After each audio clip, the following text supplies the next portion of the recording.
You're listening to Uncoupled and Unfiltered, the show for people smart enough to get out of the wrong relationship and bold enough to do it without losing their damn minds. Hosted by Ksenia Mensch, a divorce strategist and straight-talking badass, this podcast is your no-fluff, no-shame, take-control guide to surviving litigated divorce with clarity, guts, and zero regrets. Let's get into it. Here's Ksenia.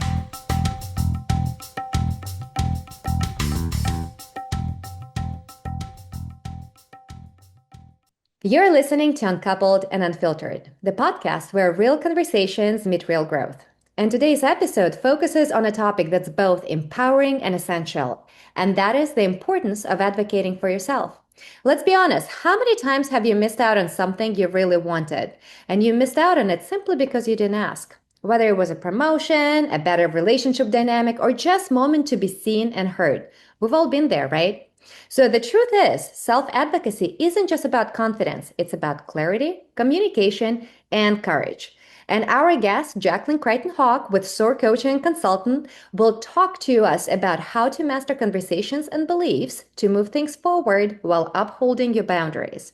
So get comfortable because by the end of this episode, you will learn practical tools to speak up for yourself with confidence, create more alignment between what you want and what you ask for, and how it can change the way you show up in every area of your life.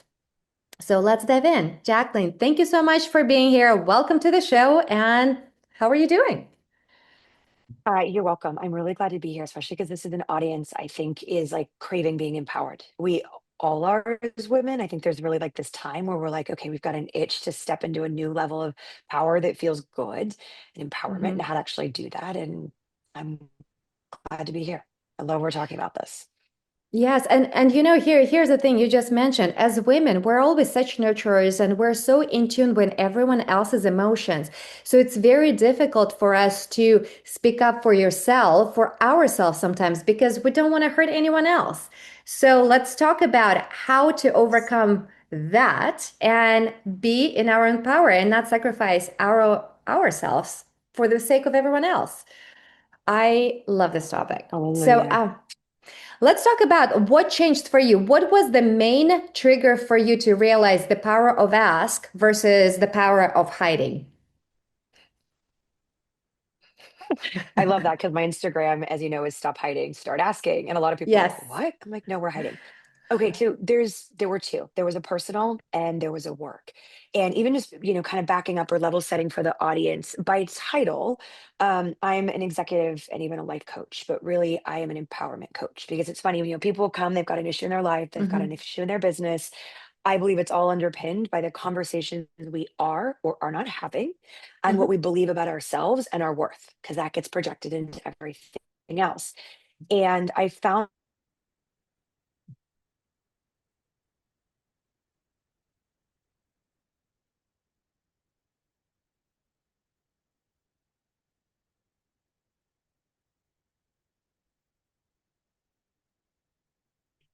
like, do not speak until spoken to. Here's what you do, go do it. Um, don't push back. If you do, heaven forbid, especially if you're the youngest in the room and a woman.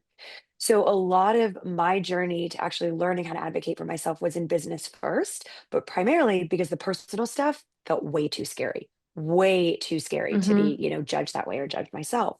So the turning points for me were in in business, and I hadn't even realized this one. So when I was about 22, after I was at 22, I was working for Deloitte. I was up for my first promotion.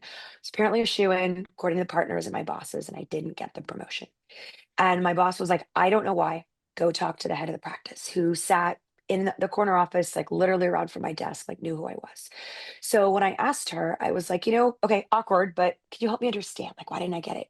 She looked at me and I kid you not, I can remember this. She like sat back in her chair, super smug. She did not have a good reputation. She goes, you didn't ask me. Like literally, those were the words out of her mouth. And naturally, I was furious because I'm like, how Hmm. dare you, especially woman to woman. And I'd already have some like not kind female bosses.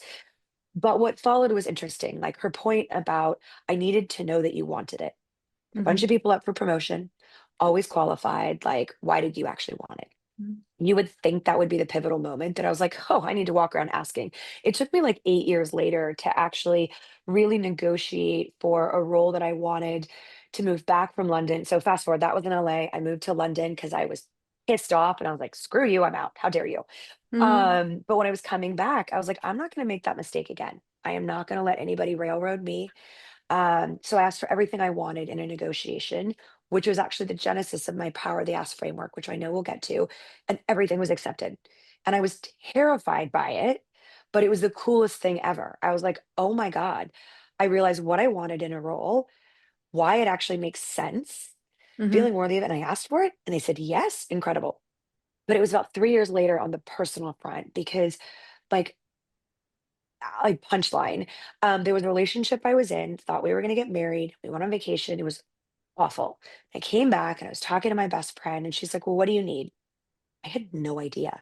I literally could not articulate like what I needed from myself Mm-hmm. for him in the relationship. I was 35. And she's like, get a piece of paper, write it down. So I did. And then I sat down with him, and things had been shaky like the weeks we'd been back. And I was like, here's what I need. Like, can you do this? He's like, no. And I will literally remember like the ice, like his body kind of going rigid and being like, no. And I was crushed, like on the floor, can't eat, crushed. But my friend had also said again, she's like, well, you know what? Now you know. You have a choice. You know what you want.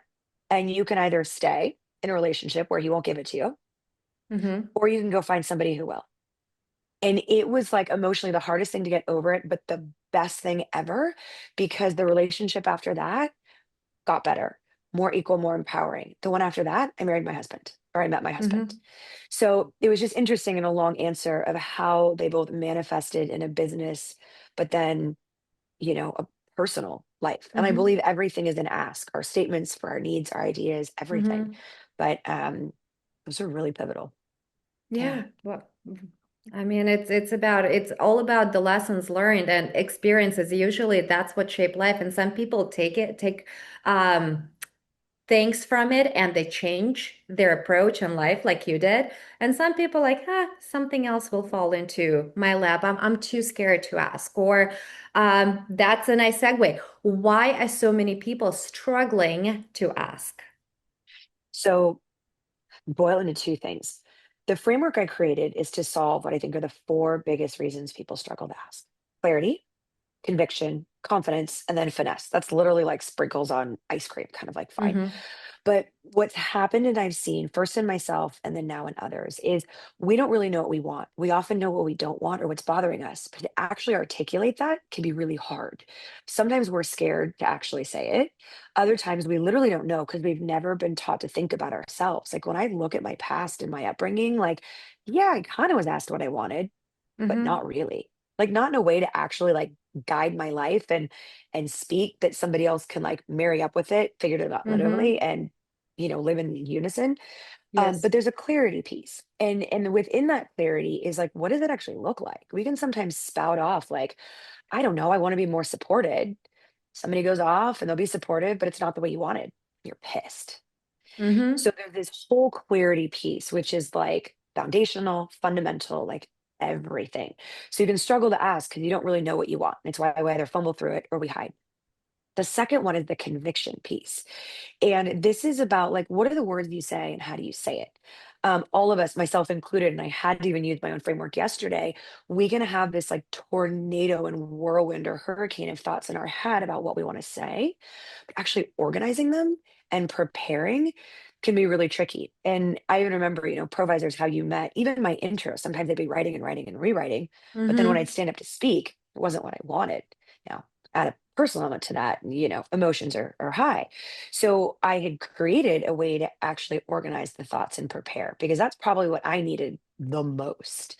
So Mm-hmm. that leads to the conviction because when you're clear and you're concise, and you also think about how you can make it a win-win or at least understandable, that's when you Mm-hmm. become convincing. And not in like a creepy, old salesy Mm-hmm. way, but like just a genuine grounded conviction where somebody's like, I totally understand. Like, I get where you're coming from. Okay. Or let's talk Mm-hmm. about this. And I see that a lot like in my marriage with my husband, just the way I'm able to present things. Um, means we come at it like better rather than fire, guns blazing, or hiding and all of it. Mm-hmm. But then the third one we've already touched upon a lot, and people think is like the big thing, but it's really just a piece, is our beliefs and that confidence. I think once you clarify what you want and you can think about how to prepare it, you automatically are more confident. So I really, like, my heart hurts when women or people say, well, I need more confidence before I ask. You don't. Sometimes you just need better preparation and clarity, but there's so Mm-hmm. much packed into that. You had actually started by saying, but I'll say we're conditioned to prioritize harmony over honesty. Where don't I rock the boat? Heaven forbid I'm seen as difficult or pushy or demanding. Like, I've got a client Yes. and then a number of women, they're like, well, I need to do this before I ask. And I'm like, since when is this a tit for tat? Like, why do you Mm-hmm. need to be somebody else or do something different? Right. And then there's the piece of things going away. Somebody's going to leave me. They're going to see me different. All of these beliefs get created like nature and nurture from when we're young that we can't even see it anymore from a personal level and a societal level too.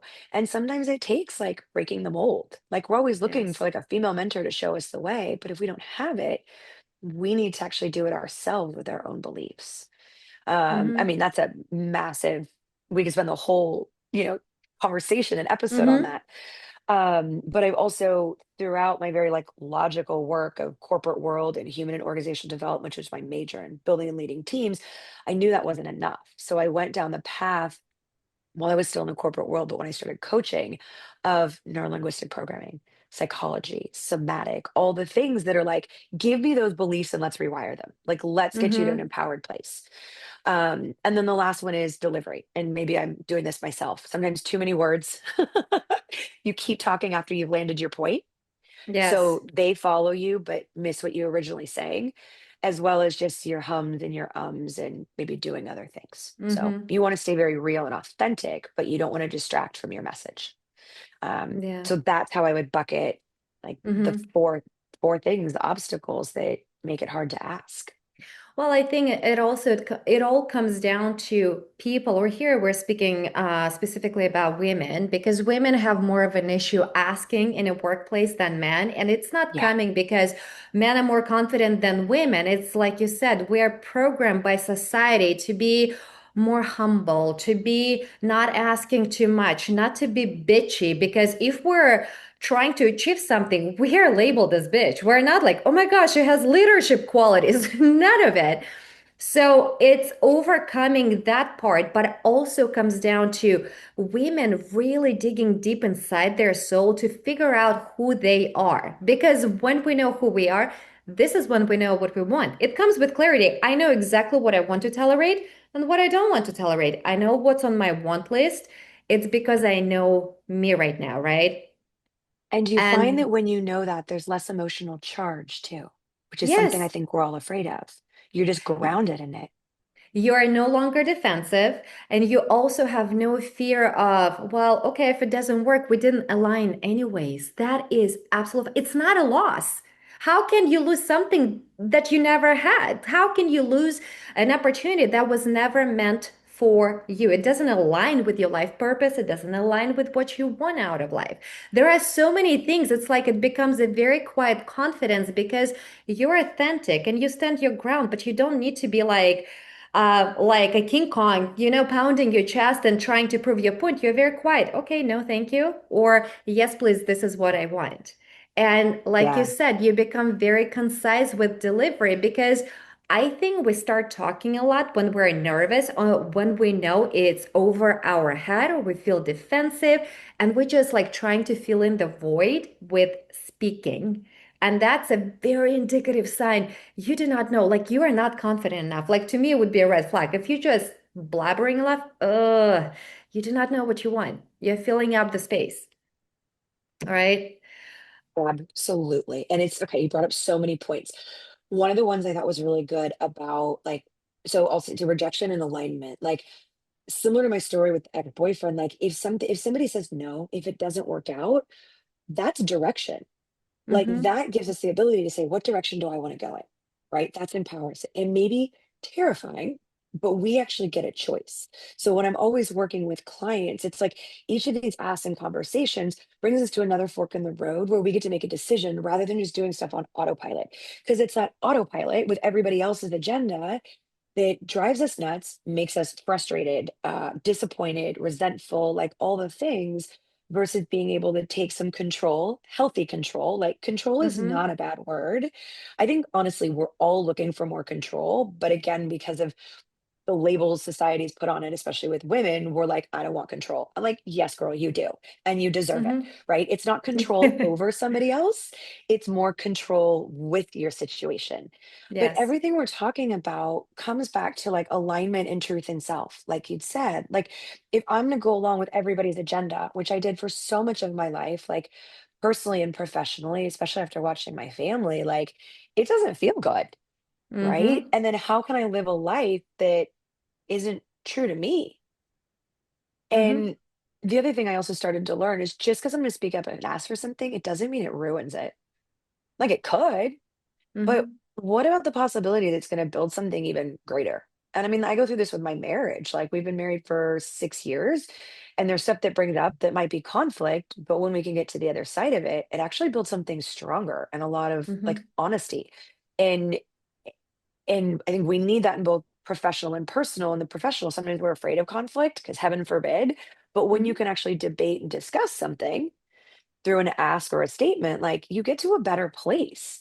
And when you can realize that internally too, there's just so much more ease at just the conversation, even in a way that can probably stop people in their tracks of like, why are you so comfortable in this conversation right now? Mm-hmm. Yes. You're like, because I'm okay with it. It's not scary. It is because you are not afraid of the results. You are open to opportunities. It can go this way. It can create a new fork in the road, Yeah. right? And Hmm. you're curious about it. Yeah. I have a question. It always drove me insane when I used to work in a corporate, and there are some not very nice colleagues, right? And I remember always being asked, instead of speaking up for myself, not to create conflict, just take the high road. You're better than that. It was like I was like a bull with a red cloth in front of me. Just because I am a nice person doesn't mean I need to take shit from everybody else. Like to Yeah. me, but that's the culture that was advocated to be complacent, to be not, Yeah. again, not rocking the boat. How would you, with your clients, how do you help them overcome that? And it's not only, again, the client maybe discomfort, it's also the culture. Is there a way you work around Yeah. it with your clients? Sometimes you have to go against the grain with culture. Because here's the thing. So I'll answer each of those questions. Sometimes you have to go against the grain in culture because what you're often going to find is a lot of people feel the same way. They're just not ready to Hmm. be the first one. Okay. And an interesting thing too, I've actually seen when some women have pushed back on other men, they've actually gained more like respect, or sometimes the men Yes. don't realize they did it. And that's the thing I often say too, is like we're sitting in our heads with a lot of assumptions. They're in our head and they're placed on us. We don't actually know until we engage in the conversation, right? Take the high road. But if I actually lean in, and I dealt with a lot of this too, if I kind of lean in and be like everything from like, I'm not done speaking. I wasn't done with my thought. Somebody's like Hmm. digging in or Yep. charging at you, or like I actually said to one guy at one point, I was like, I don't like the tone you are taking with me. Like if you can come back to center, we can have a conversation. Otherwise, I gotta go. Like this is not Hmm. okay. And he immediately like backed off and was like kind of shocked and surprised. So within a culture, like don't be afraid to buck the culture or leave. Like if it's going Yes. to go against your truth and what feels good, get out. But I also want to say a lot of people eject roles, companies, relationships before they try. Try. Unless it's really toxic and dangerous, try. There's too much of a culture of didn't work, they're not going to change, peace. No, Yes. one of the reasons I was at Deloitte for so long, my relationships, other things have worked, is that willingness to try. But the other thing too is there's the belief piece, like that's the real deep stuff. And that's where, like, for me, I will pull in a lot of, the somatic work or reparenting and parts work where we figure out like what is the narrative and belief that Mm-hmm. you are stuck on about others or yourself or the situation that is becoming manifested and projected. Some Mm-hmm. people roll their eyes at it. I'm like, no, 100% of the time. Like there's something in each of us that Yes. holds us back. Either we're drawn to that situation because it's something familiar, Yep. we're afraid to tackle it for various reasons of who we are and what we can do. So there's a lot of stuff about even just like figuring out where that comes from, how to actually literally deeply rewire it, using somatics in the body so the energy clears out, visualizations, like a ton of Mm-hmm. different stuff that gets people to see it and rewire it. So you can actually choose how you navigate or be Mm-hmm. in a moment where you're not triggered and you don't shrink, Mm-hmm. which I think can be the most powerful work. I mean, in addition to knowing what to say, but it's just being able to be there as yourself. So, Yes. So a lot of times, I think when I was preparing for today's conversation, I was thinking the power of ask. Like, yes, I can ask what I want, what I think I deserve, but I feel like it's almost there is a fine line between ego or sense of entitlement and power of ask. So how do you walk that line ooh, and you stay in the power of ask of, no, I know this is what I want versus I'm entitled, you have to give it to me. Like, you know what I'm saying? It's like it's two buckets, but the line is so fine and you can split lanes here and you can end up in like another side where you don't want to be. I'll mirror the answer back to you and add to it. Entitlement is you owe me. Yes. Asking is here's what I want. Here's why it matters. Here's the reason maybe it's a win win for both of us. Mm-hmm. There's a big difference. And I think when we're responsible for ourselves and when we can approach it in more of an ask than an entitlement, it's better off. Now, how the other person responds, not within our control if we've done our best job. If they're going to look at us like, oh, you're entitled, and you're like, actually, that was an ask because I said, here's what I Mm-hmm. want, here's this and that. That's another person thing. But we have to own our own piece. And I see this a lot. And I'm having a flashback to when we were on vacation in Mexico earlier this year. And my husband had to they were going to have to take a work call for some big deal. And some guy had just thrown out like, I can't, you're too late in my day. It was something like crazy like that. And everybody's like, it's Mm-hmm. too late in everybody's day. Why do you think you're entitled to this? Like, this is important. We're all in this. And my husband had said to me, he was like, you know, my husband had then asked a couple of questions of this guy. Come to find out, the guy wanted more time to prepare. If you come at it, see where I'm getting? If you come at Mm-hmm. it like too late in my day, oh shit, it's too late in everybody's day. Why do you Yeah. actually get that next time? Versus like it's late in the day, like I will not be prepared. I'm not on my best foot. We want to do this. Can you give me till tomorrow? So different, like Yes, it is. night and day different. And it determines how you're perceived. 100%. But it's why I also love like the second step in my power of the ask, which is around the conviction piece, is being able to build that because it can be really, really challenging for people to move out of a place of worrying about entitlement or just so stressed they blab like, Mm-hmm. I want this, I deserve this. Especially, I mean, Mm-hmm. you can feel it versus being able to say and working through with a CEO the other day and chief operating officer like here's the situation and the impact of it and this is what I think is going to make this right or here's what I need or whatever that thing is. There's a way to pave the conversation quickly that it opens up the opportunity for an ask, that it is more of an ask without asking for permission, without Mm-hmm. apologizing, without begging, but also not being entitled or hiding. Mm-hmm. So, how to we as people, when we talk, we constantly have to be very fluid and adjusting to our audience who we're talking to. And even though we can come in prepared, this is what we want, but sometimes your language may not land well. So you have to like modify. How would you teach your clients to read your audience? And like the timing to deliver the message. I mean, there are so many fine cues that we have to pick up on to make sure our ask also, like if we want to get what we want, it's received well and we're being heard. So my blunt, unfiltered, candid answer to that is screw the timing in somebody else's mood. Not literally, but Okay. the first filter I see in most women is so and so's busy. This isn't a good time. Got I it. don't know if this is going to land. They literally put that in their way, even if it's not a thing. Okay. I agree. The point of your question is absolutely valid, but I see it becoming a hang up and a reason that women hide. There's a head of HR right now that we did a couple sessions. She needed the help. I mean, the conversation, she literally goes, "My problem has been removed." I was like, "Great, I did my job." But she's like, Mm-hmm. "Now I really want coaching." And she's afraid to ask for it from the CEO and coming up with a lot of these things, mood, timing, et cetera. I'm like, if you're going to ask a CEO for something, he's always going to be busy, he, she, whomever. Mm-hmm. Um, we can't let that stop us. So while we want to think about it, notice if it's an excuse. First thing, notice if it's an excuse.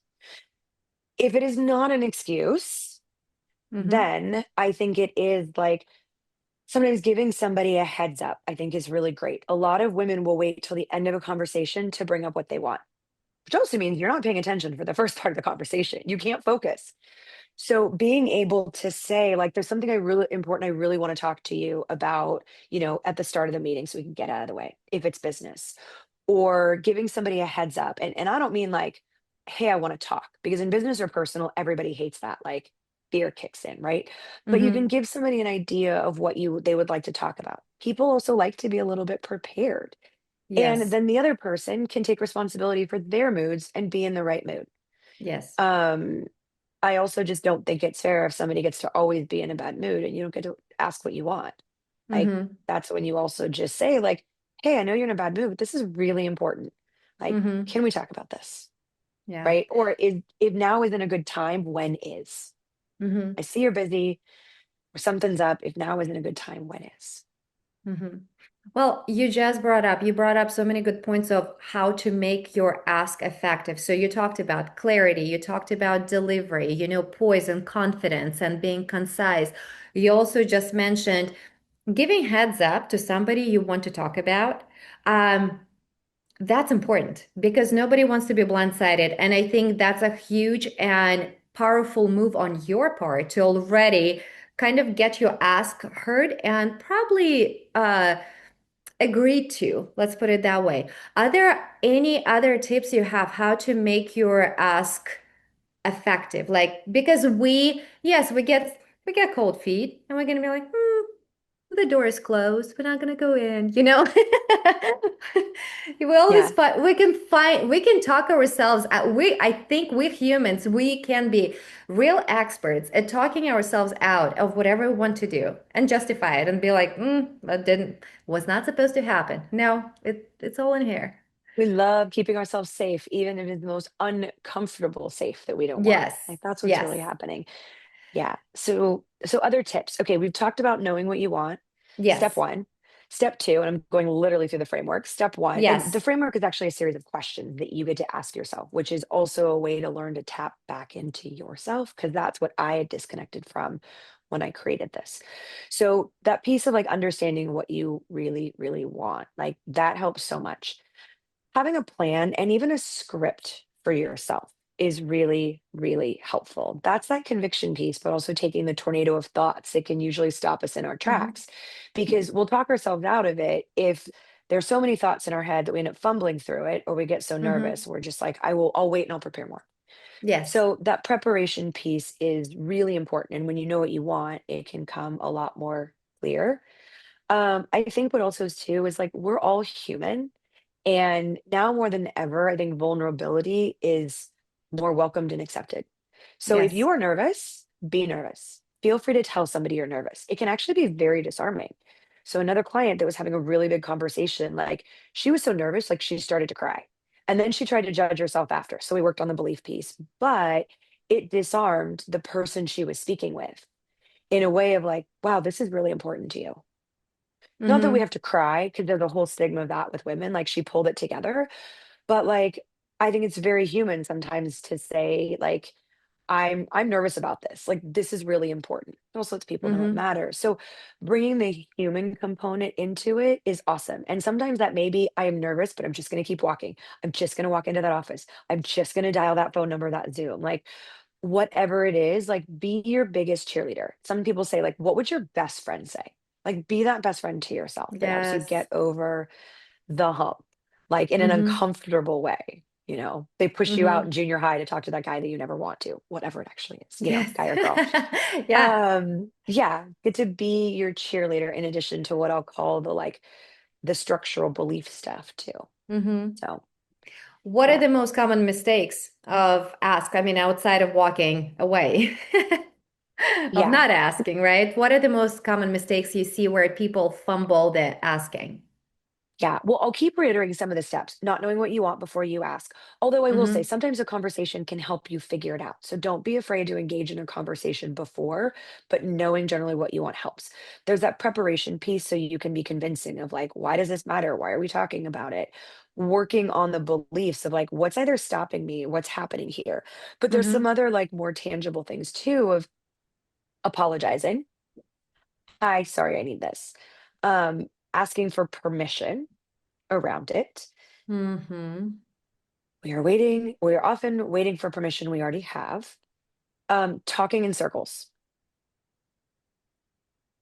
Oh, there you are. Okay. Sorry, Okay. it like the thing flipped. I was like, what happened? Talking in circles is a big one. Like you've landed your point and then you Mm-hmm. keep going.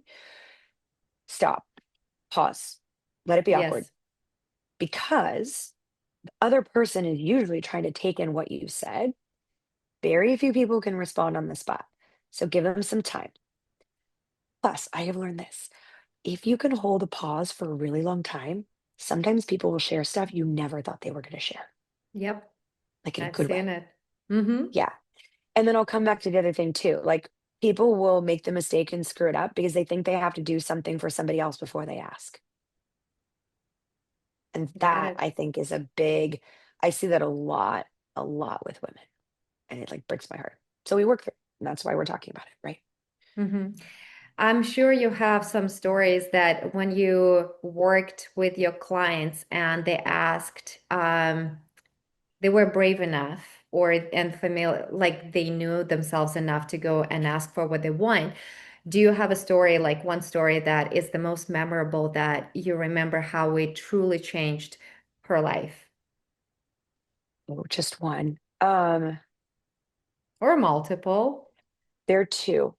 There Okay. are two that come up. One is very recent, and it was this woman that she she had come to me, and she'd been following me for a while in my work, and she was like, "I have to have a conversation with my CEO. The person I'm reporting to is making my job a nightmare. I can't do it.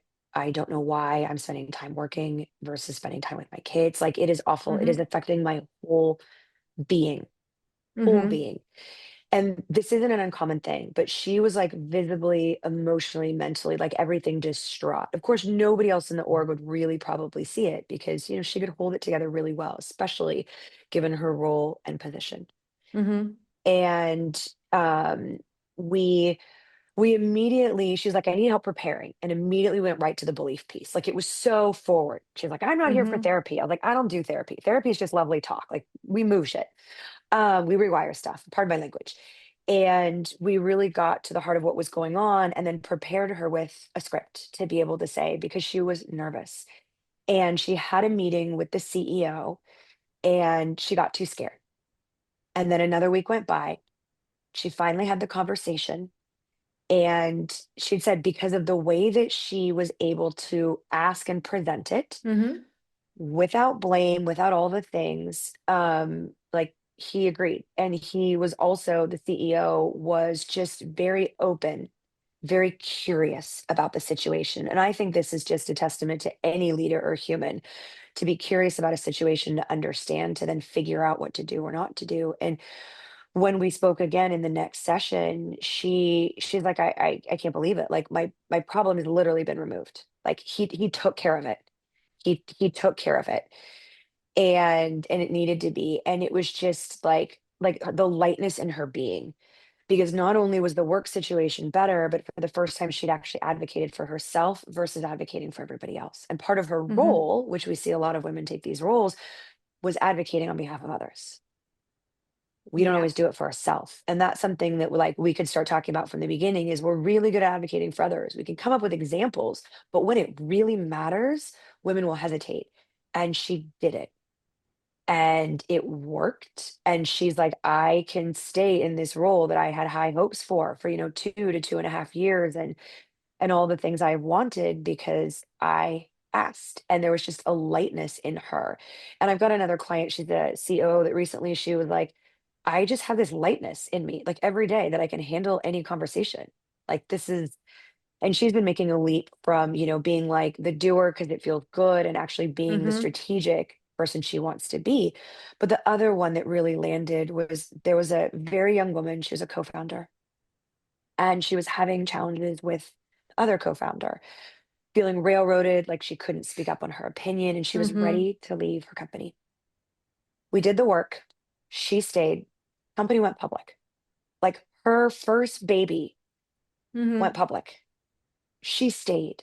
Like, could you be, she stayed because she spoke up. And I have a testimonial for that. It's like from the first time I'm voicing my opinion and it's being taken on and it's great. And like, can you imagine if you had created something that was doing really well, but you walked away from because you weren't speaking up essentially to your equal, let alone somebody Mm-hmm. above or below? And then it took off and it went big, but it was yours. She stayed. She stayed. That's incredible.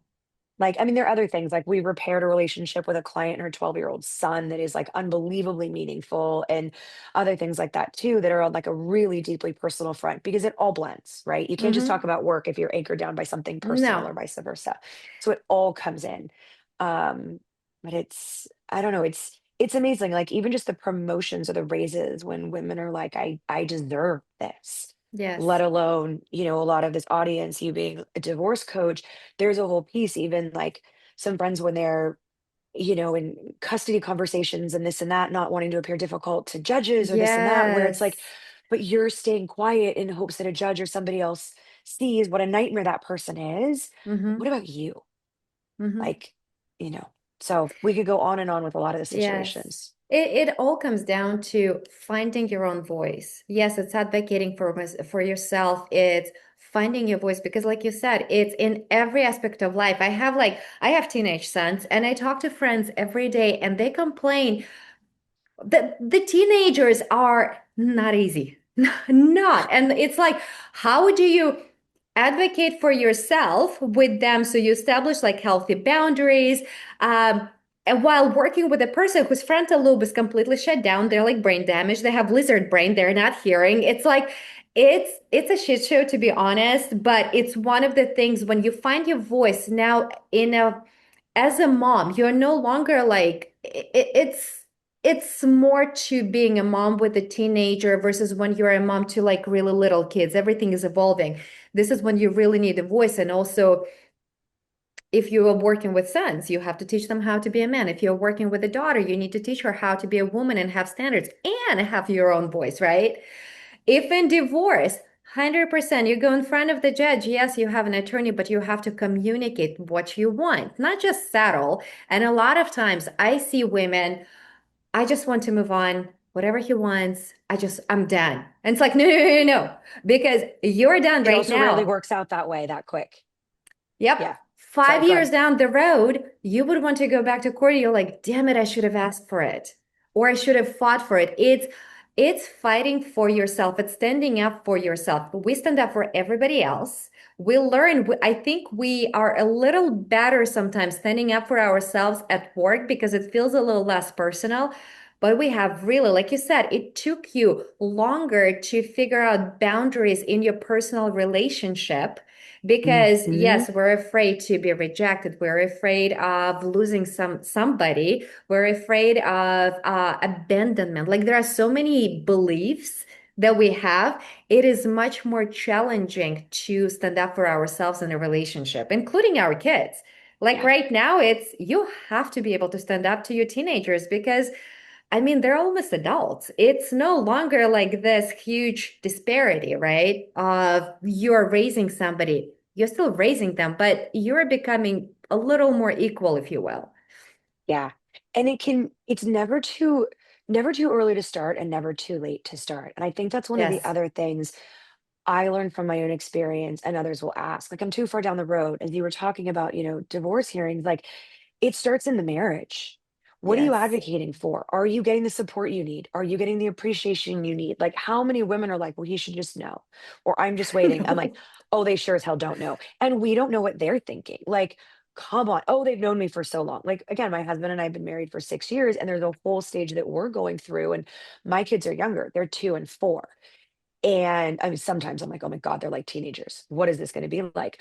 But there's stuff that we go through again of rediscovering ourselves in each other through phases of marriage, through phases of kids that require that, like, hey, I need to be supported through this. Hey, I need this appreciation. Mm-hmm. Hey, P.S. I have my own company working part time and the kids. What do you want to do? Lunches, Mm-hmm. water bottles, dish, like, how do you want to do that? Like, those are the small examples, but like the little things also matter. Like they matter the Yes. most, actually. I think this is a very important point. Often we think of the big things, the promotion, the Yep. money, the right relationship, but it is the everyday little things that either build or grind on you. And Mm-hmm. when we can ask for and advocate those everyday little things that may seem like meaningless, they're actually the most meaningful because it's the bigger picture. Plus, like once you've got the promotion or whatever else it is, like every day brings another ask, right? Yep. Or a situation or a boundary. And when I say asks, it's like, your ideas being heard and your needs, but it needs Yes. to start. And if you're like, well, I've been in a relationship for a while, like, cool, start today, right? Like, Mm-hmm. how much longer do you want to have to deal with Yep. whatever it is? Yep. Um, because like you'd said, even in a hearing, it could be 5 years later, you're like, oh, I should have asked for that. Yep. It And it starts now. yeah, I'll give example from my life when I was married, and I was married for almost 16 years. We were like 20 days short when I filed. But I remember, like you said, unless I communicated things and I wasn't confident. So I'm like, well, we're married, so he should know what I like, what I don't like. He had no idea. All I knew at that point, I remember he was getting me like, he gets me something for Christmas. And I'm like, but I don't like it. So all I knew is when I get it, I don't like it. So I was labeled difficult. And it's almost like it's a power struggle, right? I feel he didn't take enough time to get to know me, what his wife likes. I did not take enough time to communicate what I liked, and maybe because I didn't know. I was young. I'm like, I'm just happy with just being here with you, right? But when Yeah. you get stuff, you're like, I actually don't like my shirt. So Yeah. it was like it created that friction, and it eventually creates resentment. Like, how come we've been married for so long, you still do not know what I like or what I appreciate? And I know I go to the store, I buy something for you, and I get it right there. But men and women are wired differently. We pick up on things. Men are much more straightforward. It's like, this is what I see. And if she doesn't say, she's fine. That's all it My is. yeah, that word resentment does not get discussed enough because that's what this all leads to. And that is one of the most like toxic, detrimental like things, and sometimes can be the hardest to come back from when you let it build. But to your point, like they don't know. My husband and I have this running joke that the first number of gifts he got me were electronics of some way or another. Was it what I needed? Actually, it was. But I could have literally been here 6 years later getting electronics versus being able to say, like, this is like, I made a joke out of it at one point. There was something that it was able, and he's like, oh my God, I've got you all electronics. And I was like, yes. Hmm. But it's in there, this all comes back to two. It's like what you say and how you say it. Both. You can be Yes. like, this is so like thoughtful. Like, thank you. And I also realize maybe I haven't told you enough of what I like. Like, would it be helpful? Because actually now what happens is like my husband appreciates that I'll be like, here are 10 things. Or like, hey, can you and I actually go do something together? He's like, Hmm. okay, thank God, then I don't have to figure some of this out. Or I do because Yeah. there's still some mystery. But they don't know. And another great example when my husband and I had moved in together, we were dating, we moved in together. We threw an awesome housewarming party. But his ass sat on the patio the whole time while I served Hmm. everybody. Now, this was absolutely counter to like our motto and mantra of being a team, right? You see it, you Hmm. do it, we're a team. I'm not at your beck and call. And I was furious. I was heartbroken. I went into all the different spins that we can go into. Like, what am I doing? Why am I here? Is this really what it is? He's locked me in, the things. Hmm. But what I decided to say to him was like, this isn't what I signed up for. Like, do you realize that you sat on the patio the whole time while I served everybody else? That is not a team. A team Hmm. is, and this is where we got to get specific, you helping with your friends getting drinks. You helping with food, you helping clean up, you Yes. seeing me doing something and absolutely helping. That is what I signed up for. Just because we moved in together doesn't mean I can't move out. I'm not threatening, but this is literally how I'm looking at this right now. Mm-hmm. And I love where we're at. So I am not here to wait on you. Like, back and call. Mm-hmm. And it was just, first some resistance. And I think that's the other thing. When we approach people and particularly set boundaries, we will likely be met with resistance unless other people have done a lot of their own work. Like, I will even say to my husband when he says something to me, I'm like, you can tell on my face, I do not like this right now. Like, give me a minute. Give me a minute. That resistance can be okay if somebody's working through their own thing to get to the other side Mm-hmm. of, okay, what do we do or how do we have a conversation? And he's like, oh, whoops. And still sometimes we revisit the conversation. So I'm like, we're just building on all of this. Just because you've told somebody once does not mean they're going to remember. One of my good friends, she's the chief marketing officer of a major public company. She was upset at her VA, who she had told like once about how to structure her calendar and it wasn't happening. And I was like, have you told her again? No. Okay. Have that conversation again. Relationships are Mm-hmm. the same. Like, I forget. So don't be afraid to also remind people Mm-hmm. because we get busy. So Yeah, eh, we do. all these things Let's matter. let's do a quick game, and let's let short answers, but I really want to know like a little more about your life. What's the best ask you have ever made? So one of them was actually that ask of my husband to be a teammate and not just sit on the porch because for my history of feeling like letting men run all over me, that was a big one, especially when I'd gotten to the point of moving in with somebody, which I hadn't done before because my history, I would have just collapsed. And I Mm-hmm. rose and I was empowered and it set a whole tone for our relationship and how we communicate. One of the other ones that was like my best professional ask, like I still get chills over this. I had moved from LA to London for work.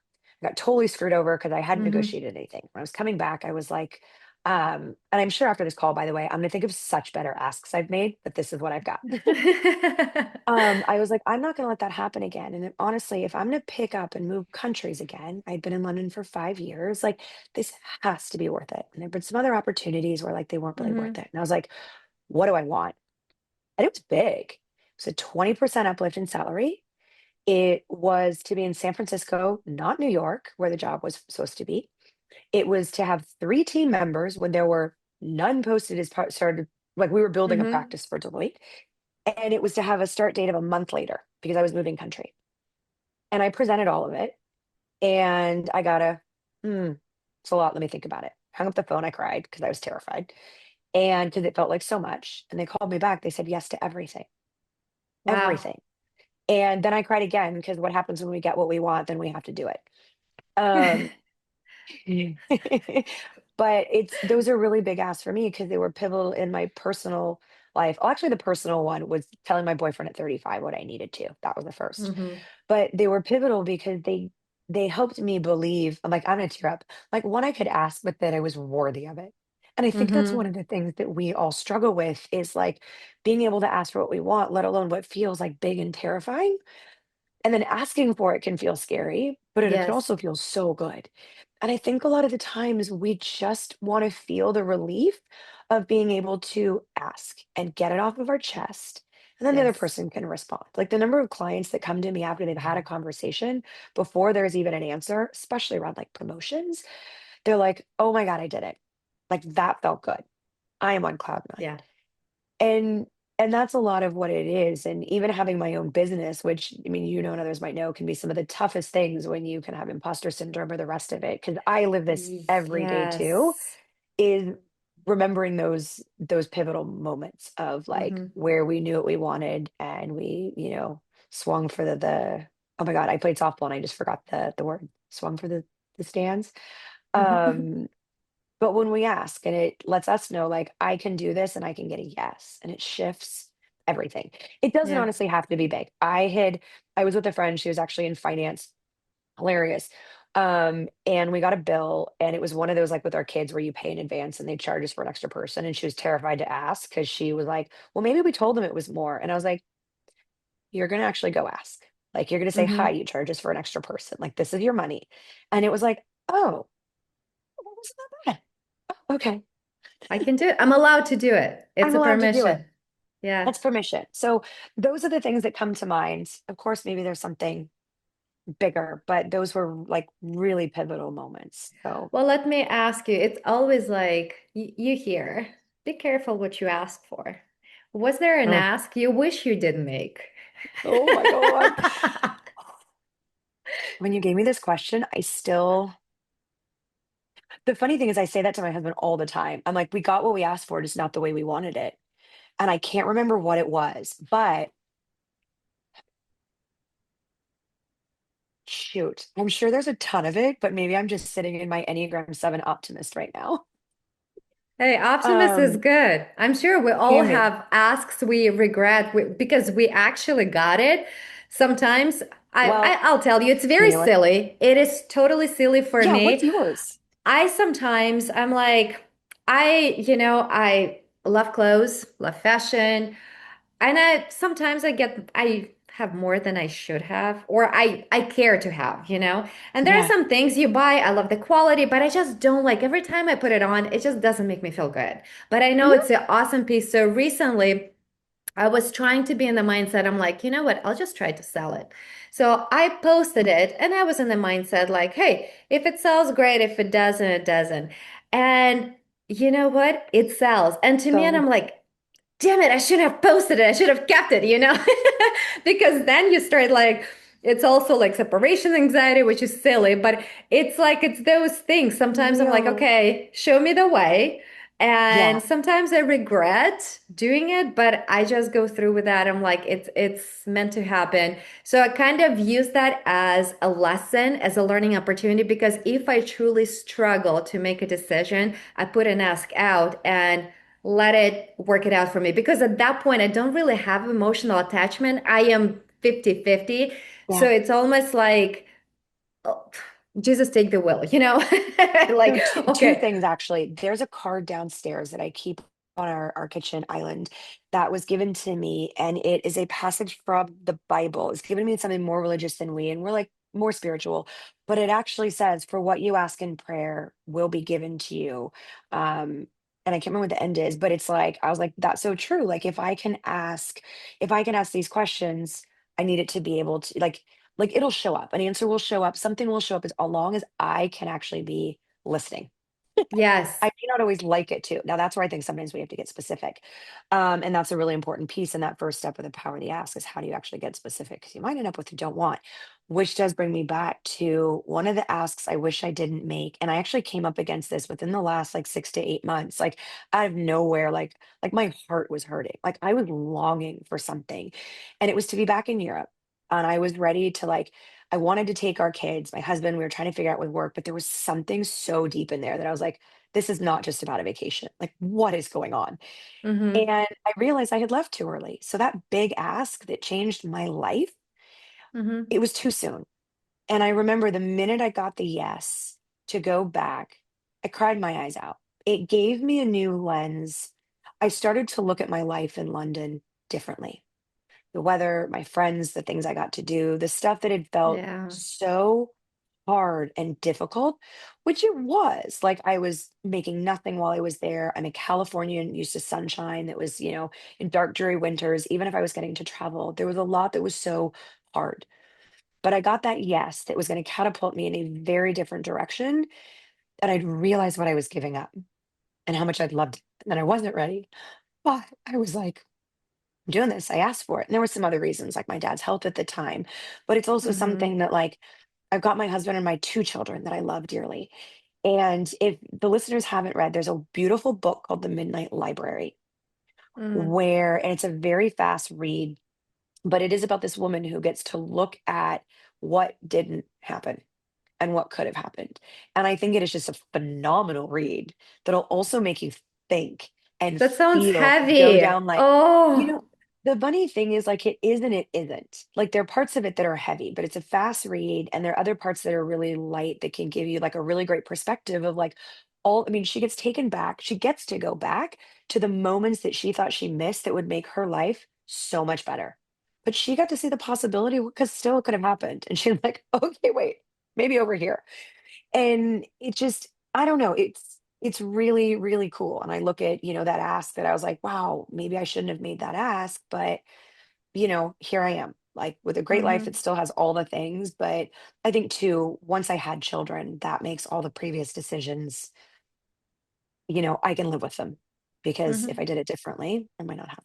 So anyway, Yep. that's a long roundabout way of answering it. Uh, I But just think every ask leads us to where we need to be in place. It's asks we yeah, shouldn't have, but no, actually, every ask we should have. We may regret it for we asking, but got like you it. said, it shapes our life and gets us to where we should be at the end of the day. We do have choices, right?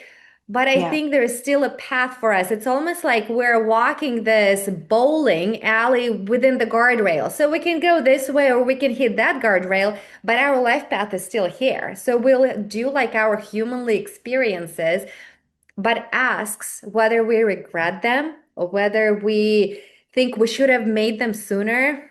At the end of the day, we're staying like our life path and we just get Yeah. maybe different actors, but we are ending up where we're always supposed to be.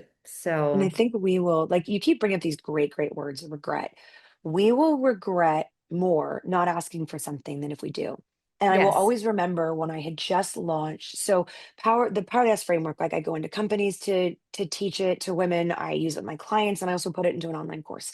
And when I put it into an online course, I was consulting one of my mom's friends who was an educator, but she'd created a lot of courses.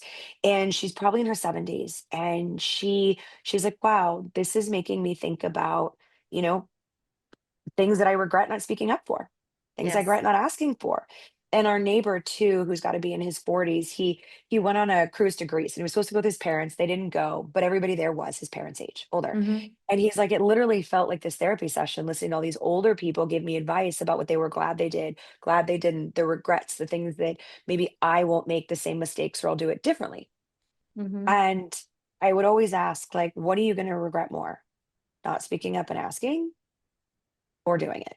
And I think not doing it is typically the heavier regret that none of us deserve to live with. Like, give it a shot. And honestly, half the time, it's never going to turn out as bad as you think it is. Our minds can play some wild tricks. Actually, usually Exactly. it ends up much better than you ever would think it would. We Hmm. just tell ourselves these stories. Yes, we do.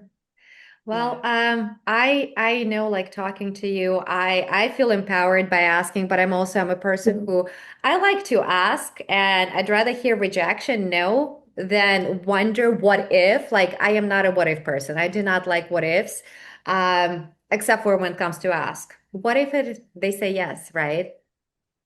I like that. That What if they say yes?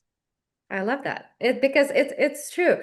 And for us women, as we've been talking throughout this entire conversation, women need this permission. It's funny. We do feel we need a permission, even though we know we can say it. We feel we need permission from our friends, from our partner, that we're allowed to say, we're allowed to voice our opinion. And I hope that this episode gives permission to all the women that the only permission they need is from themselves, from ourselves.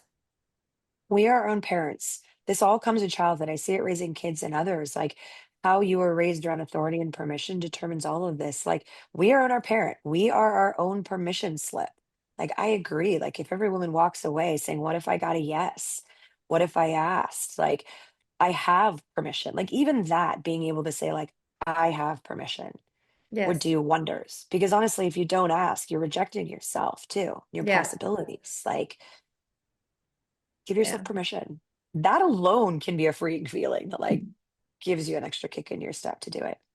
Yes. Well, thank you so much for Yeah. being here today. I will put all your contact information in the notes because I think talking to you, working with you is so valuable. And it is, like you said, you're a life coach. You're so empowering. You're an empowerment coach. Like we need to empower women. We really do. We need to stop being complacent and being like, we just wait for things to happen. No, we make shit happen. We That's how really, it really works. do. I'm like, yes, we Um, do.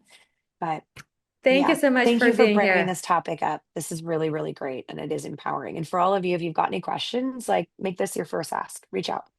Yeah. Perfect. And thank you for listening to Uncoupled and Unfiltered. And remember, you have a permission to ask and you have permission to get a yes in response. And until next time. That's it for this episode of Uncoupled and Unfiltered. If you're loving the raw truth and practical takeaways, do the badass thing and rate and review the show wherever you listen. It helps more good people find their way out of the chaos. And check the show notes. Yeah, we actually put some useful stuff in there. Resources, links, tools, go grab what you need. Until next time, don't settle, don't shrink, and don't look back.